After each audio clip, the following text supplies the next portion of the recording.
Bofosa, il est artiste et musicien, arrangeur de sons et chanteur. Il a eu à travailler avec Pigma sur un certain nombre de publicités, notamment Iniwax, Canal+, et Vitalo, sous le label de son manager. Il n'est pas un contrat. Qu'il sait de quoi il s'agit quand il parle de deal. Mais ce n'est pas une œuvre de l'esprit, parce qu'il s'est fondé sur une œuvre qui existe déjà. Le chanteur et arrangeur de son Charles Bofosa saisit le tribunal de commerce de la Gombe en constatation d'acquittement des sommes non contestées et en paiement des dommages et intérêts pour violation des droits d'auteur de la chanson Équilibre qui serait exploitée par la société Vodacom et Pigma Group dans le cadre de la publicité des Vodacom. Un dossier qui remonte au mois d'avril 2016. Selon le demandeur, la société Pigma Group, par le canal de son directeur commercial Senga Christian, aurait sollicité au demandeur, l'artiste Charles Bofosa, la conception d'une œuvre pour la campagne d'un tiers.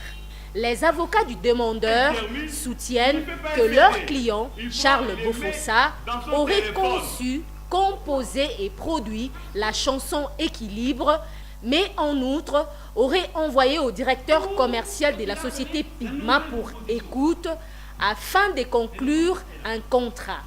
Les avocats de l'artiste confirment au tribunal que leur client, l'arrangeur de sons et artiste musicien Charles Bofosa, aurait constaté que son œuvre serait associée à d'autres vidéos et exploitée par Vodacom dans le cadre de sa campagne dans les médias.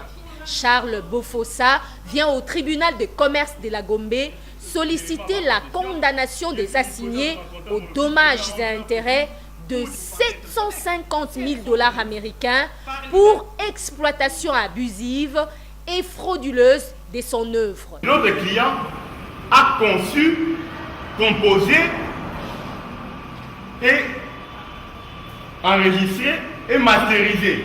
Il va laisser le produit Équilibre. C'est l'œuvre sonore, protégée par les droits d'auteur et droits voisins. Pigma qui lui a dit, attends, il y a un budget qui sera payé et il lui envoie pour écoute en attendant qu'il puisse formaliser, signer un contrat avoir une forme de cession de l'œuvre sonore. Sera surpris le 24, le 27, que son œuvre associée à d'autres, à des vidéos sonores, à des vidéos clips, passés déjà à la télé, à la radio, et va revenir vers Pigma. J'ai écrit ça sur un directeur commercial. Pour lui, mais mon cher, on ne s'est pas convenu comme ça. J'étais donné pour écoute et mon œuvre passe déjà à la télé sans contrat, sans accord, sans paiement, rien. La chanson Équilibre, que tout le monde, je pense, connaît. Équilibré, c'est cette chanson-là qui est les fonds coulissants de la pub vidéo clip que Vodacom a utilisé avec déjà le bureau, avec un certain d'autres personnes, comédiens et humoristes, qui ont joué à ces vidéoclips. Mais les fonds coulissants, c'est l'œuvre sonore Équilibre de Charles Bofosa. La première défenderesse, la société Vodacom, soulève les moyens sur la forme, notamment la mauvaise direction de l'action de la part du demandeur. La société Vodacom soutient n'avoir jamais conclu un contrat avec le demandeur pour l'exploitation de son œuvre.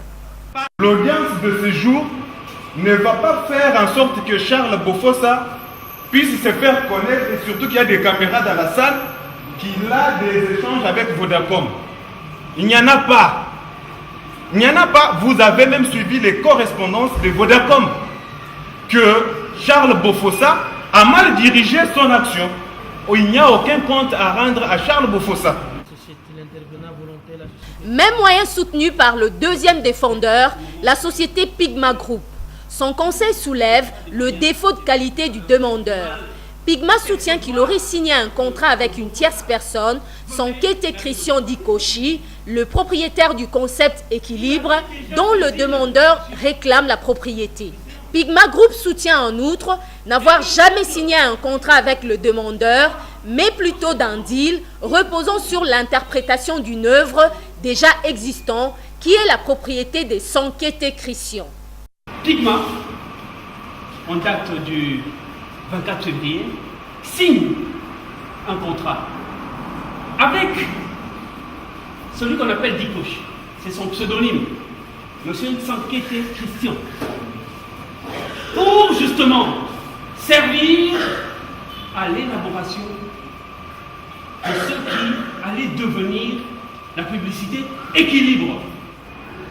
J'ai attendu, lors de la communication de pièces et conclusions, que M. Charles Bofossa nous communique l'élément essentiel sur lequel il fonde son action. Rien. Je suis propriétaire de quoi? Du vide. Du vide. Je n'ai rien reçu. Personnellement, rien. Par rapport à cet élément, il va de soi que M. Charles Bofossa, en saisissant votre tribunal, n'a pas prouvé la qualité d'auteur qui serait pour justifier justement qu'il ait eu à vous saisir.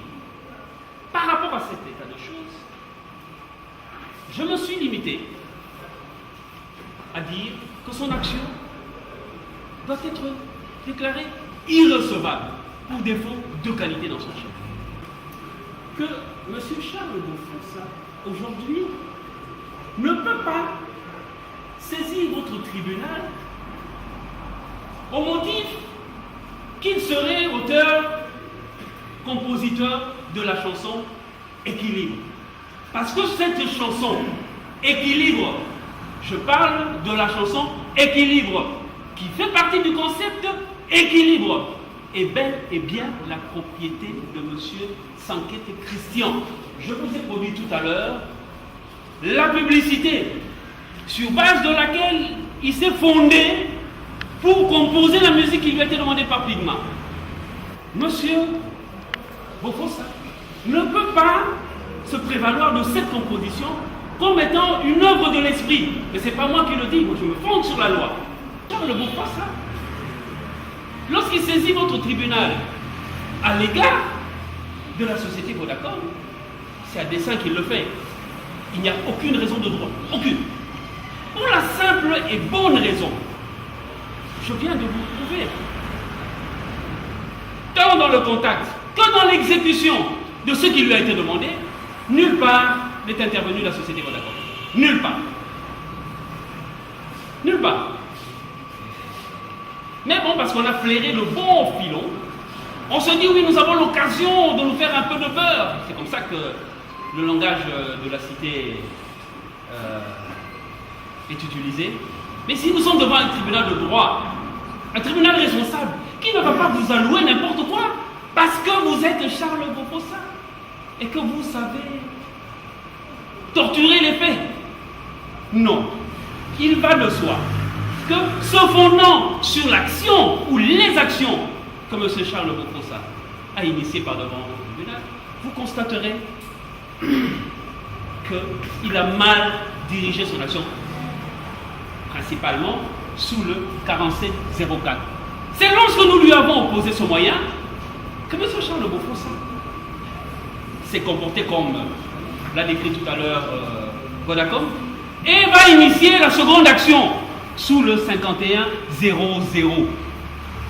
Parce qu'à ce moment-là, il dit ok, puisque vous estimez que j'ai mal dirigé mon action, en fait, maintenant, je la dirige également contre vous. Mais, pour revenir justement à cette action initiée à l'égard de Vodacom et une seconde fois à l'égard de Pigma, votre tribunal constatera que M. Charles Bofossa, lorsqu'il s'est engagé avec Pigma, savait à quoi il s'engageait. Savait à quoi il s'engageait. Pourquoi je le dis? Parce que lorsque le paiement qu'il attendait de la part de Pigma, les 3500 qu'il espérait percevoir de la part de Pigma, traînait, il a commencé à faire du chantage à Pigma. Mais dans sa manière de faire, il va commettre l'erreur, justement, de se mettre à nu. Parce qu'ayant compris que le deal qu'il avait avec Pygma n'était fondé sur rien. Après avoir entendu toutes les parties, le tribunal de commerce de la Gombe décide de communiquer le dossier au ministère public pour son avis écrit à être lu dans les délais de la loi.